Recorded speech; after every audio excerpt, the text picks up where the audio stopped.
You're listening to Victory Baliwag. We hope that this message encourages you today. Let's all rise in reverence to the Word of God. We're going to be reading from Romans 8, verse 18. So we worship God through our supplications, our songs, our sacrificial giving, sacraments, and now we worship God through the sermon. Romans 8, verse 18, it says there, "For I consider that the sufferings of this present time are not worth comparing with the glory that is to be revealed to us. For the creation awaits with eager longing for the revealing of the sons of God.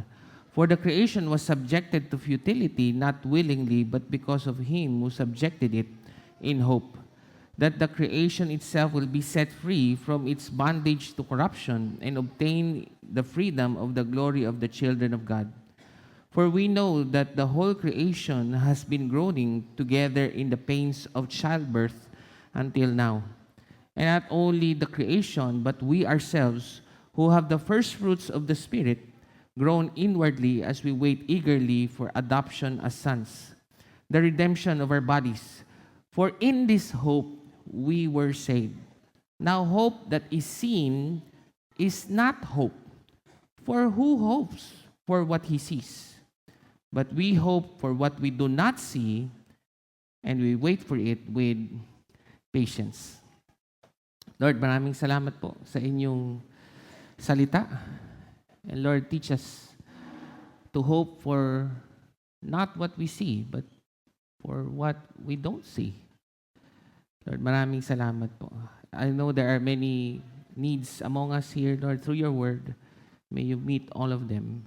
In Jesus' name, amen, amen. All right, go ahead and take your seat. At batiin mo naman yung katabi mo. Kung nanay yan, batiin mo Happy Mother's Day. Kung hindi siya nanay, wag mo siyang batiin ng Happy Mother's Day, okay? So, good morning siguro pag hindi siya nanay. So, we are on our third week of our series, Pag-asa. Sabi mo naman sa katabi mo, Pag-asa. So, essentially, yung pag-asa, kaya tayo nagpag-asa, there's an argument that says, kung kaya ni Lord mabuhay sa patay, kaya niya to, marami siyang kaya. So, yun yung point, no? And we're gonna talk about the future hope in a moment. Pero marami po kung kailangang ipag-pray bago po tayo magsimula. Marami po. So, magpipray po tayo. Hindi ko alam kung paano ko sisimulan eh. Pero para may matutunan po kayo, ganito po mag-pray. Simulan niyo po sa mundo, pababa sa Pilipinas, papunta sa region, papunta sa province, papunta sa city, sa pamilya, sa barangay, sa village, sa pamilya. Ganun po mag-pray. Kasi pagka magsisimula ka sa sarili mo, maboboard ka lang. Okay? Kasi yung pananaw mo maliit eh. So, simulan po natin sa world. No? Sa world, yun po yung mga... Kaya wag kayo magtampo. Ba't hindi inuna yung mga nanay? Ganun lang. Sa dami ko yung pagpipray. So, at least may natutunan kayo. Ganun magdasal. Simulan nyo muna sa buong mundo. So, right now, nandito po ang ating Bulacan Missions Team to Busan, South Korea. Ayan, palakpakan natin sila. Kasama ako dyan. So, we're gonna pray for them. Tatlong bagay lang naman po yung pag-pray natin. Siyempre, pray, give, go. So parang, the point is, kung hindi ka makakarating sa Busan, kasama ka nila. If right now, you pray for them with all of your heart. Pangalawa, kung gusto mo namang mag-support sa kanila, hanggang May 13, tinatanggap nila. Hindi ako. Hindi ako kasali. Kasali ko, pero hindi ko po kailangan ng giving support because the Victory is sending me. Go, ibig sabihin, balang araw, baka ikaw pupunta ka rin. Siguro nag-isip lang kayo, bang gagawin namin sa Busan, South Korea. Mahilig pa kasi sila magpapogi. So, una, sumusunod tayo kay Lord. So, kasi sabi, go and make disciples of every nation. So, ano gagawin natin? So, siguro isang kakaiba, for the last 15-18 years na nagmi-missions yung Victory, I think yung isa, nag-Jordan tayo kay Marian. Pero bihira yung may mga visa, puro yung mga madadali. Madadali in terms of walang visa. Ito, medyo first world country na siya, tapos may visa na rin. So medyo first world nation. Yun yung isa. Pero siguro, bakit kami nandun? Mahilig sila magpapogi, mahilig silang magpaganda. Pero yung hope nila nandoon eh. Siyempre, kahit ano namang ilagay nilang pampapogi dyan, papangit din yung mga yon. Okay. Tingnan mo yung katabi mo. Ang ganda, di ba? Tsaka pogi. Ako pogi ako dati. So, nawala na. So, hopefully, ma-share natin yung gospel so that they will not hope for what they just see.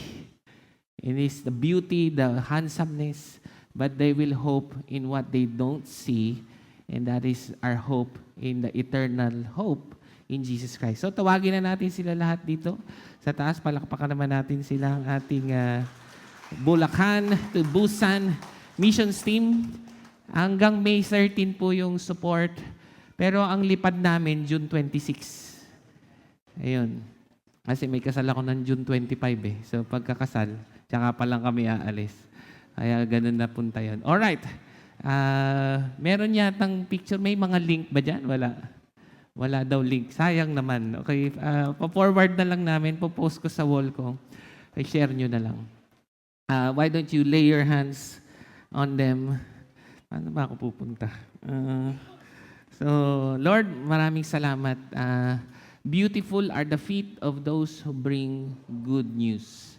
But how can they hear if no one sends? And so, Lord, we are sending all of us, all of them, from Bulacan, from Baliwag, to the ends of the earth, to Busan, si Edwin of Victory San Rafael, si Ana, Victory Angat, si Sheila, Victory Baliwag, si Badet, Victory Marilao, si Miss Marian, Victory Malolos, si Wendy, Victory San Miguel, si Sarah, Victory Balagtas, si Mac, Victory Baliwag, si Marian, Victory Baliwag. So Lord, we're sending them off with our prayers. Kahit di namin kami makapunta sa Busan, but through prayers, we are one with them. Some of us are gonna give to them. Na kahit di kami makarating to the little that we give, Lord God, wala pong maliit o malaki. But all of it will be used to honor God and make disciples of every nation. And Lord, salamat din sa kanilang mag-go at sa mga future pang mag-go. Lord, I pray that as we refresh Busan, Victory Bulacan churches, even Baliwag, will also be refreshed. In Jesus' name, amen and amen. Alright, palakpakan po natin si Lord para sa buhay nila. Anong sunod sa world? Nation. Okay, nation naman. So tomorrow, baka hindi nyo pa nabalitaan, meron po tayong national election. Pag-pray na rin po natin yan. Sige po, magdasal tayo. Lord, we thank you so much. Tomorrow, kami po ay magkakaroon ng national, even yung local mayor, councilor election. Lord, we say Psalm 20 verse 7, some trust in chariots and some in horses, but we trust in the name of the Lord our God.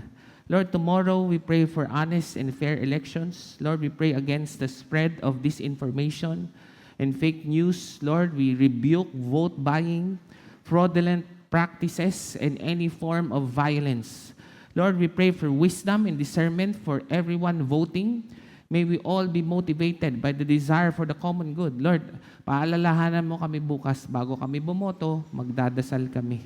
Hindi kodigo, although maganda naman yung may paghahanda, pero kung anong sabihin mo, yun ang iboboto namin. Hindi po personal na interest, but the common good of our nation. Lord, we pray for the body of Christ, the whole Christian churches of the Philippines, even in Baliwag, to walk in step with the Holy Spirit as we remind Filipinos that our ultimate allegiance is to Jesus Christ and not to any politician or political parties. Lord, kayo na pong bahala sa eleksyon namin bukas. In Jesus' name, amen, amen. So, world, local, regional. Wala man tayong pagpipray sa Pampanga. Although may mga taga-Pampanga rito.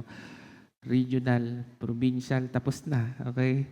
Meron po pala. Ngayon ay sa buong Victory Churches, ipagpe-pray po natin yung sa tingin nyo, meron po kayong calling next generation of government leaders. Okay, so baka kayo mahihiya, hindi kayo magsasalita.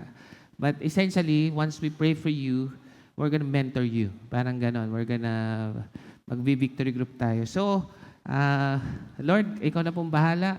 Kung meron mga dito na hindi ko alam kung may tatayo no? Pero kung ikaw yon, lakasan mo lang loob mo. At sasamahan ka naman po namin. Kasi ang topic natin ngayon, future hope. Might be, baka mamaya katabi mo na yung future ng hope ng nation. Siyempre si Jesus naman yun. But what I'm saying is, next generation government leaders. Pagdadasal nga muna ako. Lord, tulungan mo kaming marinig ang iyong tinig. At kung meron man ho dito na tinatawag mo, next generation, maybe estudyante pa siya or even baka single pa siya. Next generation of government leaders. Hindi lang po yung para bukas, pero para sa susunod na henerasyon. Lord, tawagin mo sila. In Jesus' name, amen, amen. Alright. Ngayon, hindi ko alam kung may tatayo kaya.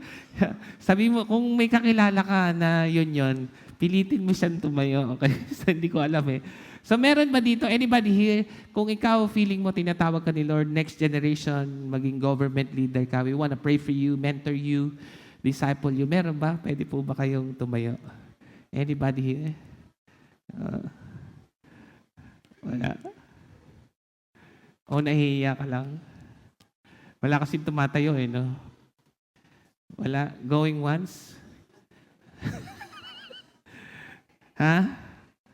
Going twice? O nakakahiya kasi ang laki nung crowd. Ganito na lang, kung nahiya ka, lapitan mo na lang ako after the service. Okay? Pero napag-pray ko naman di ba? Lord, tawagin mo sila para ma-mentor namin sila as early as now. Okay. Alright.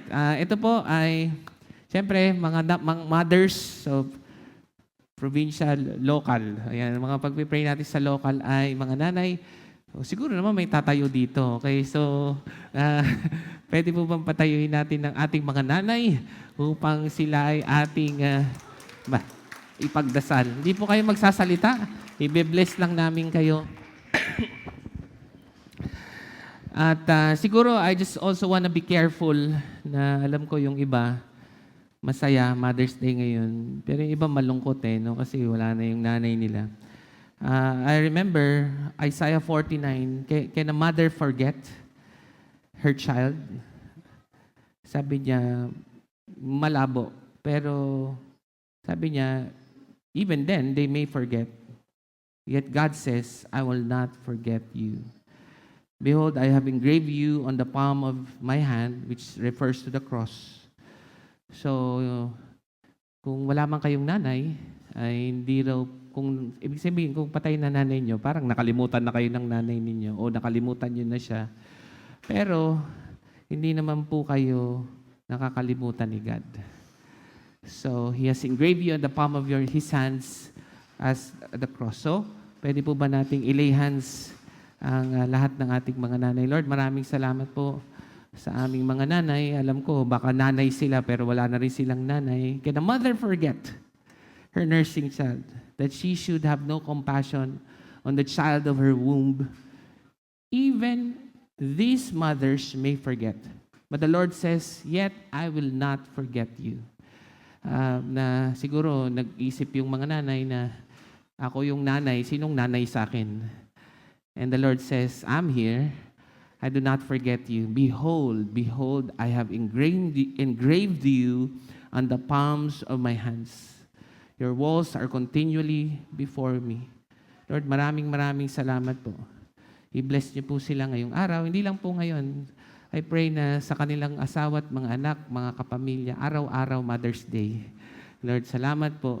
In Jesus' name, amen and amen. Alright. Meron po kaming konting pag hindi pa po kayo nabigyan, wag muna kayong umupo kasi hindi kayo mabibigyan. Meron po kami, ba yan? Power bank ba yan? Ano yan? Payong ba yan? Tindi, may power bank, no?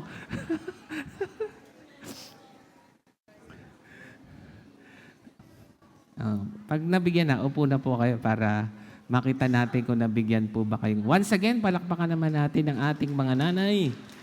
Yes.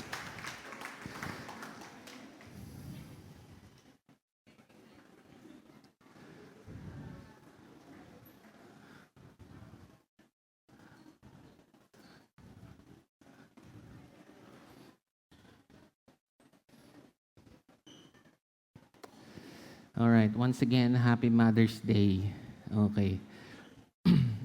Sabi mo sa katabi mo, pag-asa. Pag-asa. Okay, tungkol saan po ba itong pag-asa na pinag-uusapan natin? Philippine Atmospheric Geophysical and Astronomical Services Administration. Hindi po yun. It's about pag-asa kasi maraming nangako at marami pang nangangako.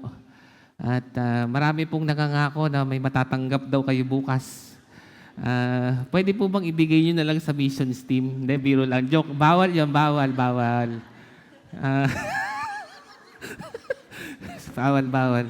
Nag-pray na tayo kanina eh. We rebuke both buying eh. Kaya pagkatanggap mo, bigay mo sa mission team. Bawal. Okay, so baka mamaya pakitanggal po sa podcast. Okay, so marami po nangangako. Hanggang bukas may nangangako. Siguro sa Tuesday, wala nang mangangako. Tapos na eh. Pero wag po kayong masisway kasi yung totoong hope natin nandun sa kayang mabuhay sa patay. Pag hindi mo kayang mabuhay sa patay, wag kayong naniniwala dun. Kaya nga ito ay reminder kung saan po ba yung ating hope. Ito pong SWS survey says that 2025 is the lowest hope rate, around 89%. Ang pinaka-kapares na niyan, around 2008-2009. 89% ang hope SWS survey. Huwag po kayo nagpapaniwala sa mga survey. Sa SWS survey, pwede pa na totoo yan, na mataas ang fear, mababa ang hope. I mean, kahit naman may survey, basta the point is, magdasal ka bago ka bumoto. Yun lang yun. Si Lord pakinggan natin. I remember nga nung 2008 dahil nagka-recession, wala na akong trabaho noon. Naalala ko talaga. Talaga, pastor, nagtatrabaho ko na noong 2008. Oo nga, tanda ko na. No? May buhok pa ako noon. So talagang hopeless kasi nga nag-crash yung US economy and who knows na kung ano yung nangyari sa 2008, mangyayari rin yun ngayon. And I rebuke it, but the point is, let us just say, may paparating na problema, there needs to be a momentum of hope. Ibig sabihin, pagganahin na natin yung hope natin bago pa dumating yung mga hopeless situations. So why are we studying the book of Romans? Kasi may papasok na emperor at this time. So hindi pa sila sobrang na-persecute, pero papasok na si Emperor Nero burning CD na nasusunog ng Christian. So ito na yung reminder ni Paul that there should be a momentum of hope para pagdating ng bagong gobyerno, which is Emperor Nero, hindi po sila nawalan ng pag-asa. And so today we're gonna talk about our future hope. Okay, kaya gusto nating pag-pray yung mga next generation of government leaders, and we endure life's hard realities when we are certain in the midst of the world's volatile and uncertain state because our hope is anchored on an eternal perspective, not just a politician's term.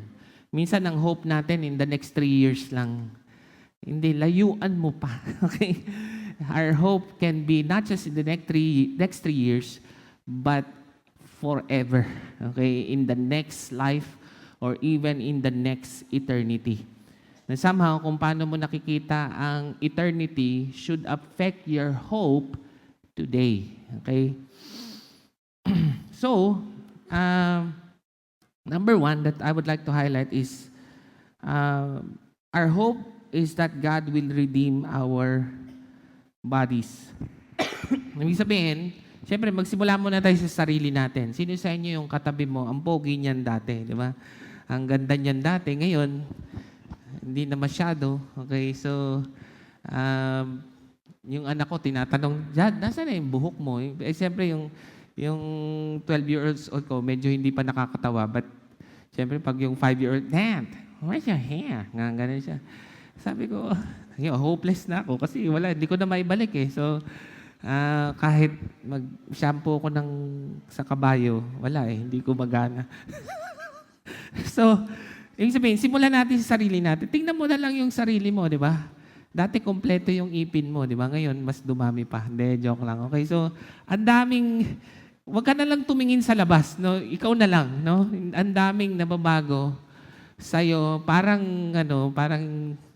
hirap na hirap tayo ng bumalik sa dati, mas lalong pumogi. But the verse that we just read, our hope is, hindi po tayo pabulok, no? Siyempre, mamamatay tayo, but rather, in the future, ang hope natin is aayusin tayong lahat ni Lord.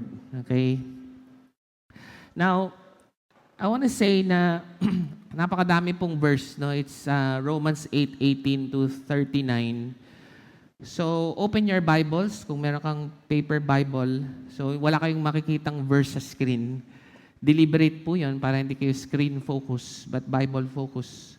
Secondarily, you can use your phone Bible but on airplane or offline mode. Kasi pag phone Bible gamit ninyo, lumalabas yung Shopee, no? So, i-offline mo. Kahit konti lang, okay, ngayon. So, tingnan natin yung verse, no? Sorry, ito pala.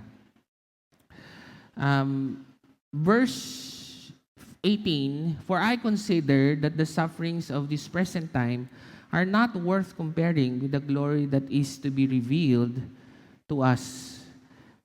Ibig sabihin, para pong, pwede ba itong bunutin o masisira ito? Bubunutin ko. 1, 2, pwede? 3. Ayan. Okay. So kung ito daw yung, nabalitaan niyo ba yung sa ECTEX? Yung ECTEX, may 10 namatay, merong, yung sa NAIA, ang dami, no? Meron pa yung sa bakery. Parang sabi ko, 7 tao sa loob ng bakery. So isipin niyo kung yung mga taong yun, nakausap niyo ngayon, paano niyo sila bibigyan ng pag-asa? Ang sagot ay sabi ng verse 18, "For the sufferings of this present time are not worth comparing to the glory that is to be revealed." Ang dulo po ay sumahin mo daw ang lahat ng yung suffering at i-compare mo yun with eternity, napakaliit lang daw po. So kung ito po yung namatay sa ECTEX at sa NAIA at sa kung ano pa hong suffering na dinanas ninyo, pag sinuman nyo raw yung eternity, ito lang daw yan. Tapos, yung buong eternity ay ito lahat. Okay? Yun po yun. Yun yung sinasabi. Kaya may hope tayo. Kasi kunwari, ma-disappoint man kayo bukas sa election, wala, ito lang yun.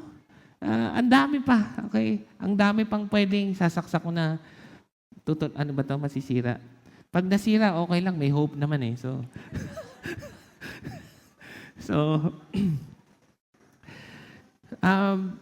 and bottom line is, what is 80 years compared to eternity? Maaring may naghahari o parang dynastiya na. Sige, pagpalagay ng 100 taon nang namumuno ang isang apelyido. What is 100 years compared to eternity where Jesus will rule and reign over all the universe and all eternity? And not only by the creation, but we ourselves who have the first fruits of the Spirit. Ibig sabihin daw, meron daw power yung Holy Spirit. Tingnan mo yung katabi mo, mukha bang may Holy Spirit yan? Yung Holy Spirit daw, yun daw ang bubuhay sa'yo pag namatay ka na. Paano kaya nabubuhay yun? Parang pag, kunwari, namatay ka na ngayon, wag mo na ngayon, matagal pa. Kunwari, namatay ka na. Paano ka kaya mabubuhay? Because if you have the Holy Spirit in you, there's a groaning. Okay, sabihin niyo po, groan. Ito, maganda po yung groan na salita. Kasi the picture that Paul is showing is childbirth. Groaning. Ibig sabihin, pinapanganak daw yung eternity. So, perfect yung picture ng childbirth because at the time, childbirth is a perfect picture of suffering and hope. Okay? Na ganito kasi, no? Pagka nahihirapan kayong mga anak ngayon, pag medyo nahihirapan na po ako doon, sige, cesarean na. Ganun na, wala na. Hindi na uso pa ba yung midwife ngayon? Hindi ko alam eh. But the point is, minsan nawawala yung suffering. Pero dati talaga, pag manganganak ang nanay, wala pong, ano nga yung tinatawag pag may manganganak, merong baby shower. Di ba? Excited na kami. Tapos meron pang mga,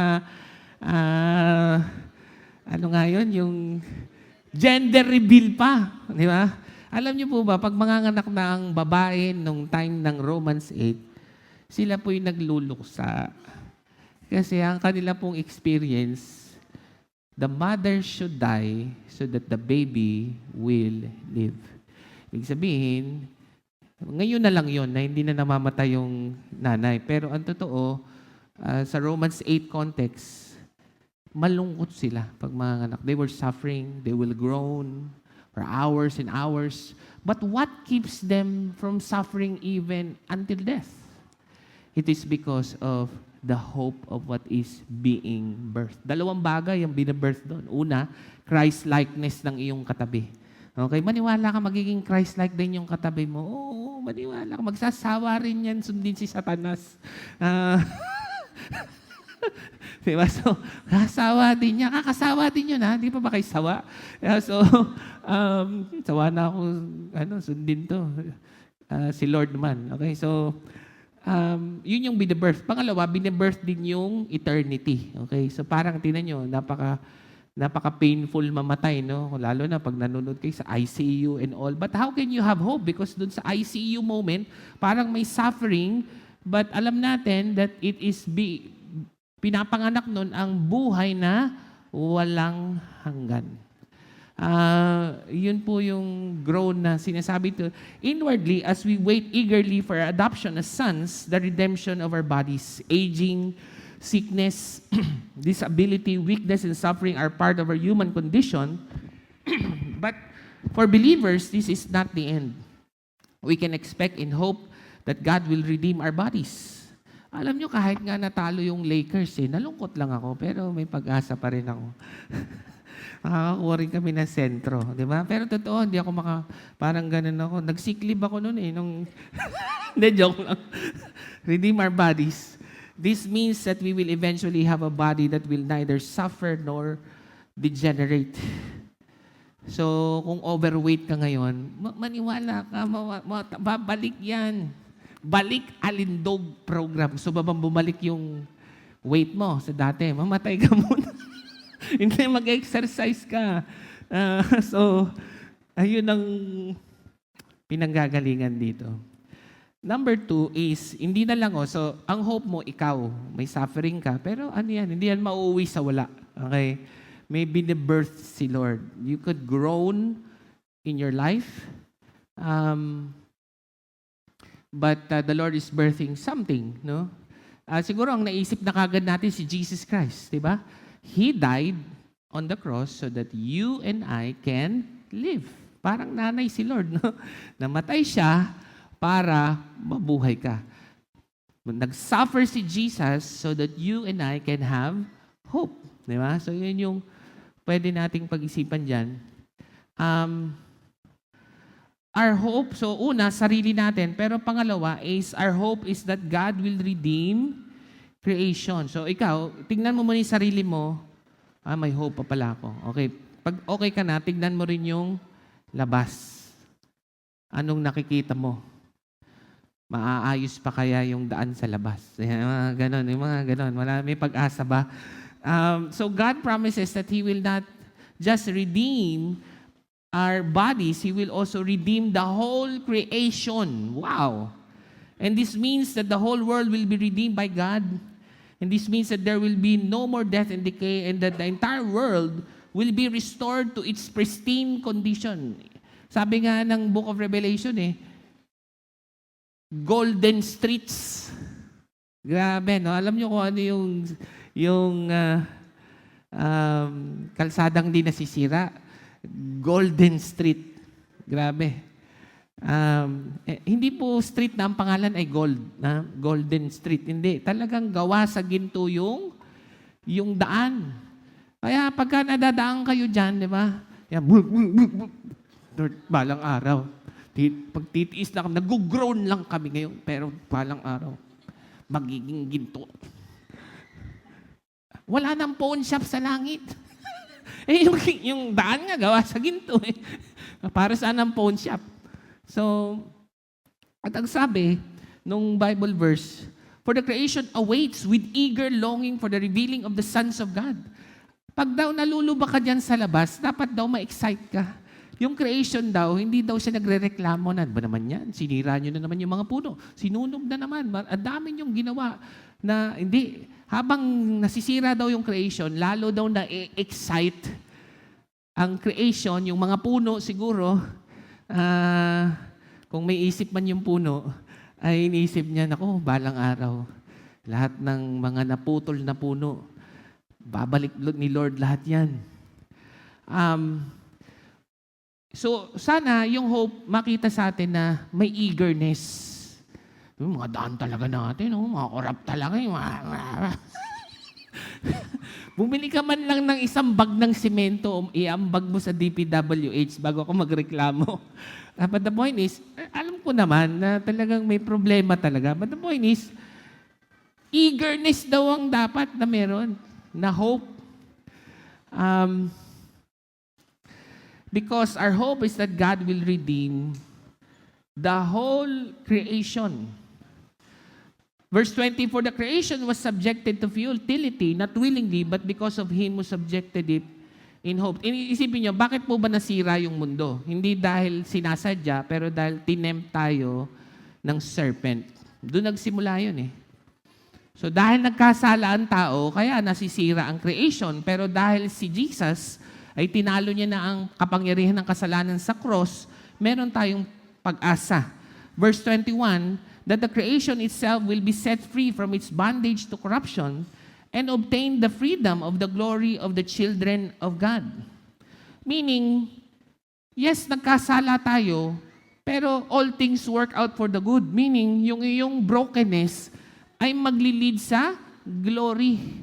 Kaya, pag tinignan nyo nga yung cross, may maganda bang itsura yung cross? Pangit. Yung inosente nag-suffer, pero lahat yun ginamit ni Lord para sa dulo, glorious, na yung sira ay maiayos. Set free from its bondage to corruption and obtain the freedom of the glory of the children of God. For we know that the whole creation has been groaning together in the pains of childbirth until now. Na pag nakakakita po kayo ng pain sa mundo, ang iniisip nyo dapat, merong pinapanganak si Lord. Hanggang ngayon daw, ay nag-groan. Na may iba-iba pong pananaw no? Kung pupunta tayo sa South Korea, may mga Buddhist doon. Yung mga Buddhist, ang suffering daw ay illusion lang. Illusion. Yung pag kunwari, nainitan ka ngayon, sabi mo sa katabi mo, huwag ka na magpaypay, illusion mo lang yan. Hindi talaga mainit. So, hindi. Sabihin mo, mainit talaga, huwag mo kulukuhin. Yung iba, ang suffering ay more on karma. Ano ibig sabihin ng karma? Lahat ng bagay mayroong hustisya. Naku, mali ka doon. Hindi lahat ng bagay mayroong hustisya. Bakit? Si Job, hindi yung anak ko. Nag-suffer si Job, di ba? May ginawa ba siyang mali? Wala. Talagang inalaw ni God na mag-suffer siya. Pero siyempre, in control pa naman si God. Meaning, ang encouragement siguro natin, bago tayo kantiin ng kaaway, nagpapaalam muna siya kay God. Okay, pinayagan siya because God knows that even in suffering, Job is gonna have hope. So, hindi po puro madali lang. Sa mga stoicism is kailangan ang suffering magpatibay sa'yo. Yung maging bato ka lang, yung ganyan. Tingnan mo yung katabi mo, wala nang ngiti, wala nang kahit ano. Marami na kasi siyang pinagdaanan. Okay, ang problema po, sabi ng Ezekiel, the Lord has suffered on the cross even to turn our heart of stone to a heart of flesh. So, ibig sabihin, yung suffering should not actually harden your heart, but actually soften it. Kasi kung hindi po ganun ang nangyayari, hindi po tayo nagkakaroon ng hope. So, ano po talaga yung Suffering is real. Suffering is even unjust. Suffering should be lamented and not actually yung tibayan mo lang ang loob mo. Christians should groan. Alam niyo yung groaning, di ba? Yung parang, the water bag broke. Yung mga ganon. Diba? So, mag-groan na parang merong lalabas. Baby yung lalabas, hindi. Baka mami iba yung naisip kong lalabas. Yung baby na lalabas, Romans 8:17, no? Dami kasing verse, kaya babasa-basahin ko na lang sa inyo. We share in His suffering so that we may share in His glory. Si Jesus ba na Lord and Savior natin nag-suffer? Oh, di ba? Kung siya nga, sinusundan natin nag-suffer, tapos tayo, hindi siguro. Pero at least, naisip natin, if we share in His suffering, we will also share in His glory. Okay? All of the Christians' hope flows from Christ's groaning. Jesus groaned at Lazarus' tomb, even at the cross. Sabi niya, my God, why hast thou forsaken me?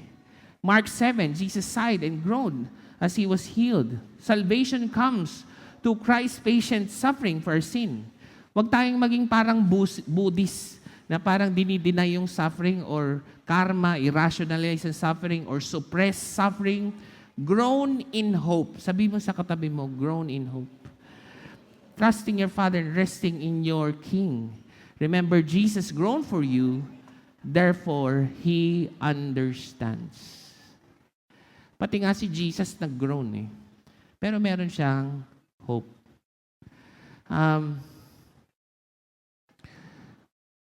Another thing, no? Grabe, ubos na yung oras ko, no? So, alam nyo bang may 50 verses pa ako dito? So, kaya hindi ko na nilagay kasi hindi ko na kayang putulin kung merong 50 verses. Our hope cannot be presently seen. So, what cannot be seen? Ang unang hindi nakikita na kailangan natin ng hope is Christ-likeness. So, kung hindi pa Christ-like yung katabi mo, yun nga yung pag-asa eh. Kasi kung Christ-like na siya, kukunin na siya ni Lord, di ba? So hindi. Meron pang isang pag-asa, yung Holy Spirit. Okay, we're gonna read through it. Tsaka syempre, ang isa pang pag-asa na hindi natin nakikita pero nararamdaman natin, yung assurance ng cross. Kumbaga, babalik ka doon. Bignan natin yung mga verse, no?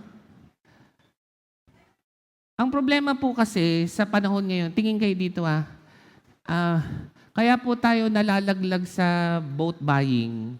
Ang akala natin ay hope is evidence-based. Ganun yun, di ba? O sige, boboto kita. Alam ko namang may pangako ka, pero magaling naman kayong mangako. Boboto kita. Kung may makukuha ko sa'yo, ngayon na. So parang ang hope is worldly. Worldly hope is evidence-based. Pero sabi ni Paul ito, pakinggan nyo to, who hopes for what they see? Hope that you see is not hope. Hindi po naintindihan kung ano yung totoong pag-asa. Who hopes for what you do not see? But when you really have hope, you wait for it with patience.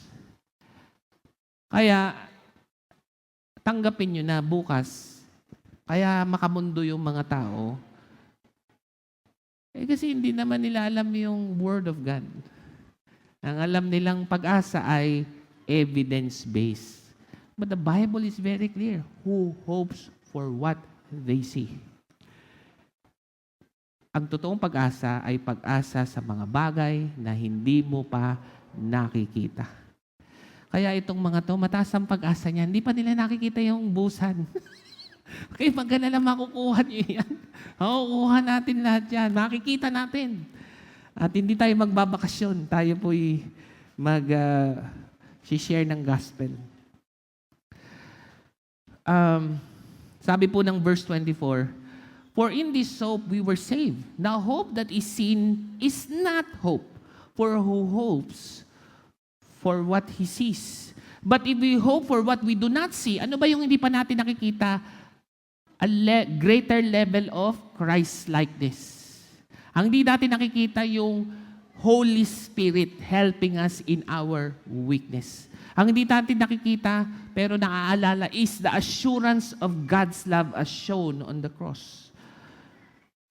We wait for it with patience. So, ano pa yung hope natin na hindi nakikita? Holy Spirit. Sabihin mo sa katabi mo, Holy Spirit.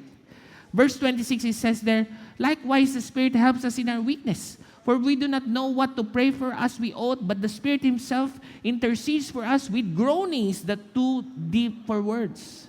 Kung ikaw parang may groaning ka sa iyong kalooban, minsan hindi lang ikaw yon. It is the Holy Spirit helping you pray.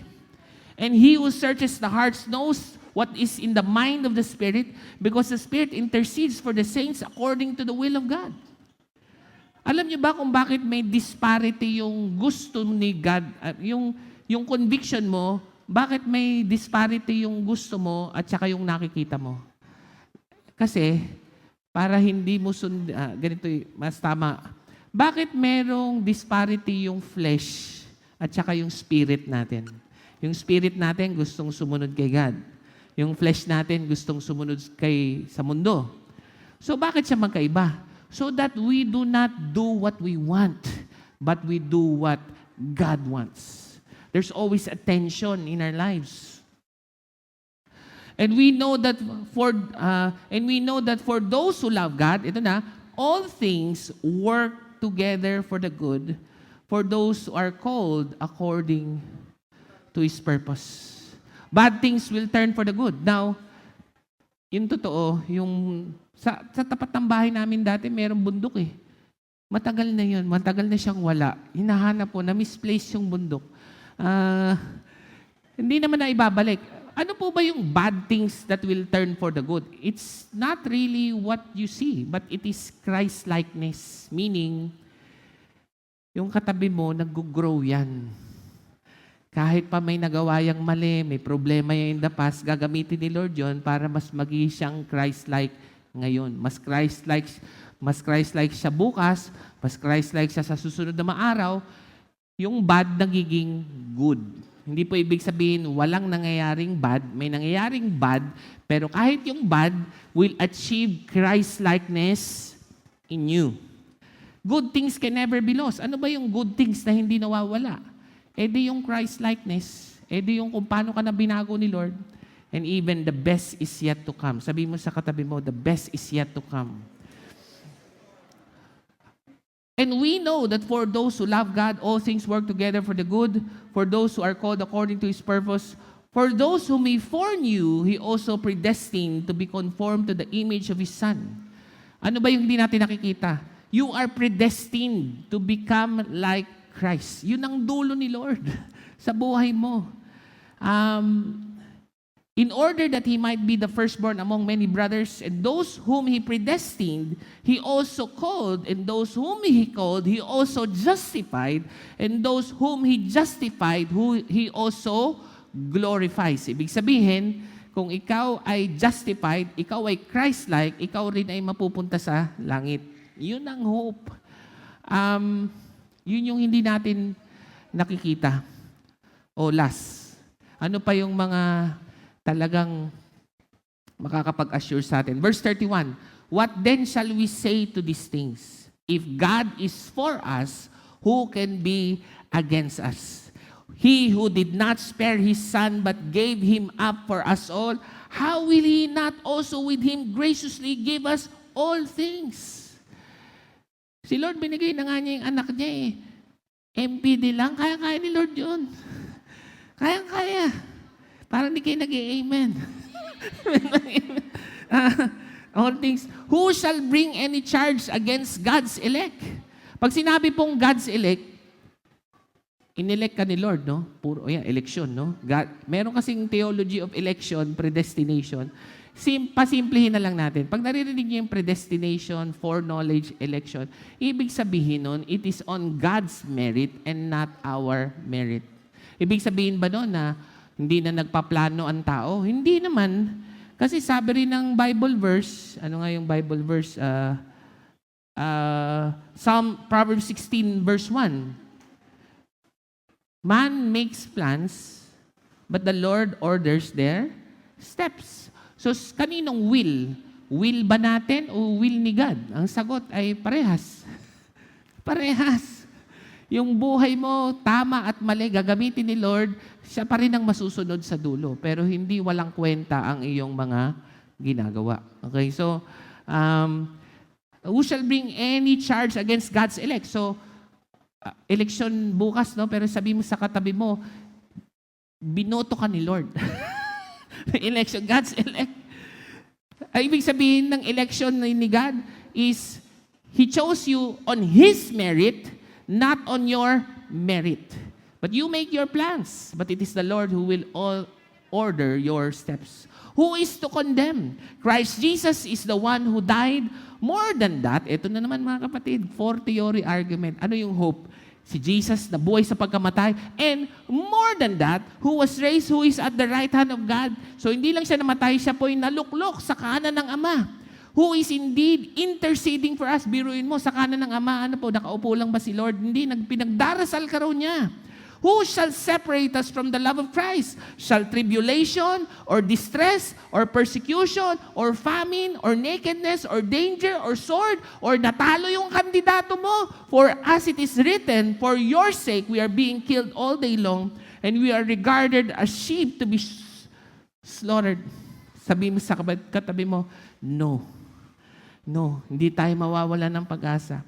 In all of these things, we are more than conquerors through Him who loved us. Ito, for I am sure. Maraming bagay hindi sure. Hindi ka sure sa katabi mo, ako din. Pero ito sure ka. For I am sure of this, that neither death nor life, nor angels, nor rulers, nor things present, yung nangyayari ngayon, nor things to come, nor any power or ruler, nor height, nor depth, nor anything else in all creation will be able to separate us from the love of God in Christ Jesus our Lord. How many of you can say amen to that? So in that note, wala akong pag-asa na makakatapos ako overt ng tama, pero mukhang matatapos naman. Tayo. Let's respond in a song. Why don't you raise up your hand and receive from the Holy Spirit. Heads bowed, eyes closed. Holy Spirit, we call upon you. Help us in our weakness. Yung pag-asa namin doon sa hindi nakikita. At yun yung banal na Espiritu. Na yung banal na Espiritu ay sa tulong ng Diyos Ama at ang ginawa ng sakripisyo ng anak, bad things will turn into good. And the best is yet to come. And so the Holy Spirit is asking you, why are you anxious about the future? Why? Do not be anxious, the Holy Spirit says, but with thankfulness, pray for your concern, and the peace of God and the hope of God will come upon you. The Lord says to you, even though you're sick, even the city is sick, even the nation and the world is sick, I will restore your bodies. And not just your bodies, but the whole creation. And that's the reason why you will work with hope even before, present, and after election. Dahil hindi mauuwi sa wala ang Pilipinas. Darating ang panahon, ang Pilipinas ay magiging perpekto muli. Hindi po kami pauwi sa wala. Papunta kami sa perfection. That everything wrong will be made right. Lord, kung may mga problema man sa ECTEC, sa NAIA, Lord, kakarampot lang po yun kumpara sa eternity. Sa dulo, makikita namin, napakabuti mo talaga sa aming buhay. Therefore, we will not be passive. We will not be hopeless. For who hopes for what we see? But when we hope for what we do not see. And that's the reason why we hope for it with patience. Lord, maraming salamat po. In Jesus' name, amen and amen. Let's respond in worship.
Natin si Jesus at this time. Last thing I want to pray for us, hindi naman, di ba sabi blessed assurance? Hindi naman sinabing blessed insurance. Yeah. Yung insurance, sino nagbabayad? May insurance ka kasi meron kang binabayaran. Pero bakit blessed assurance?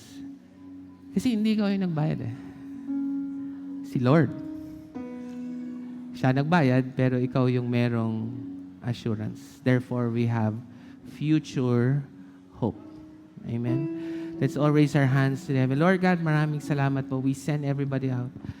And we say, the Lord bless you and keep you and may He make His face shine upon you and be gracious to you and give you peace. Not just hope in the present time, but our future hope. In Jesus' name, amen and amen. God bless you. If you want prayers, I'm here to pray for you. See you next Sunday. Thank you for listening to Victory Baliwag Podcast. Follow us at Victory Baliwag on Facebook and YouTube for more details as we honor God and make disciples.